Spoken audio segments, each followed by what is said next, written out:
If you are a service-based business, a coach, or a consultant, and you're ready to get your first client, this video is for you. I want to welcome you to Build a Business with Chris, the place for you to learn how to build a profitable business that you love.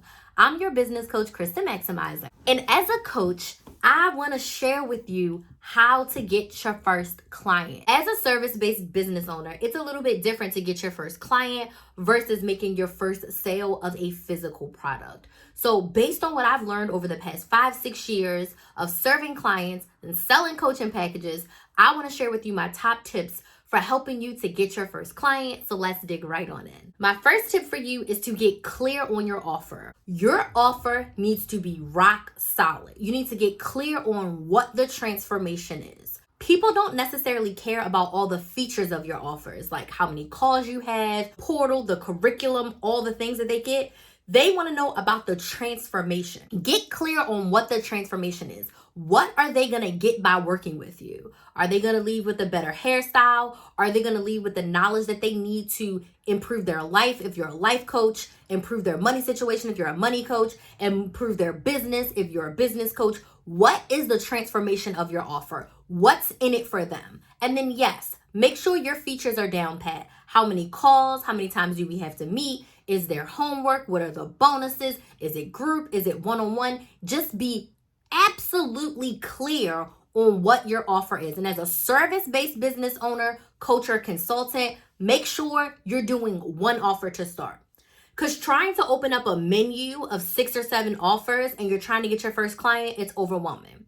So are you selling one-on-one?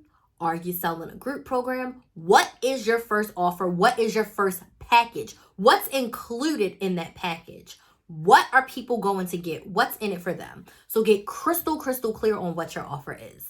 Tip number 2, know your client journey. How do they go from a random person watching you on social media to a paid client? What are the steps in your process? So for me, it's for them to watch a piece of content.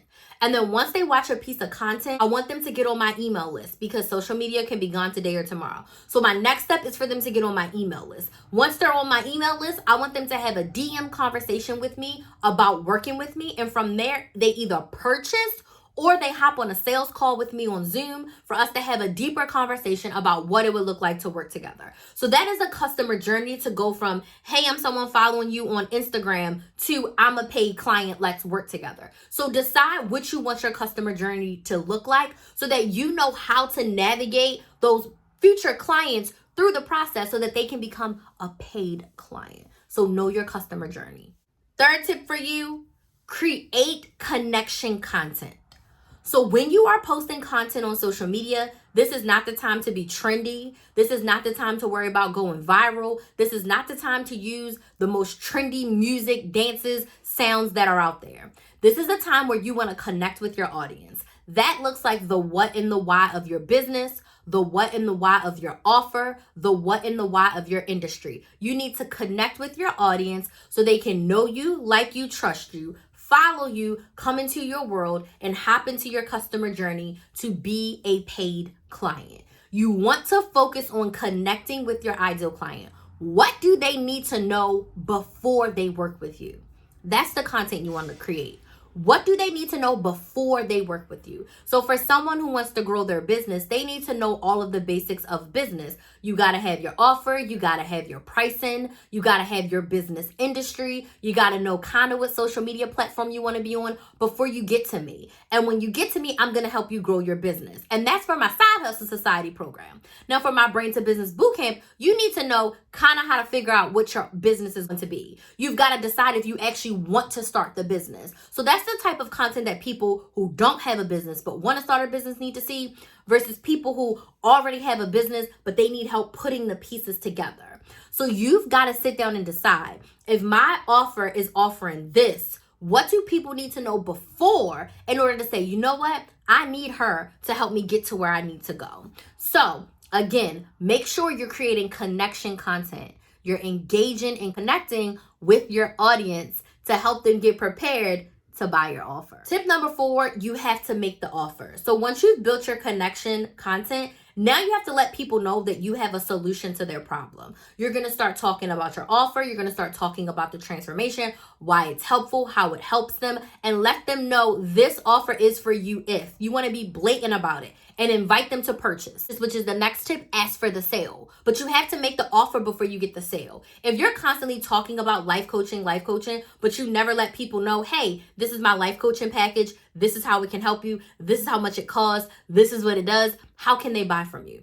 They can't. So make sure once you're connected, you have some people in your audience, you make the offer. You ask for the sale. You let them know. You can purchase at KristenMaximizer.com. You can click the link in my bio. You can send me a DM. Make sure you make the offer and ask for the sale. And make it crystal clear and easy for them to buy from you. Make it crystal clear and easy for them to ask you questions about the offer. So you can go live and talk about your offer and answer questions. You can make a video about your offer and they can type in their questions and you can respond. You could do a private group where it's like, hey, if you have questions about working with me, you can get on my email list and get this link to join me in a Zoom. I've done that before. And I've had people come in and we've talked about if this offer is going to be for you. You can also invite people to a sales call so that you can have a deeper conversation to see if the offer is for you. But you have to make the offer and ask for the sale. My next tip is the fortune is in the follow-up. If someone is interested and they reach out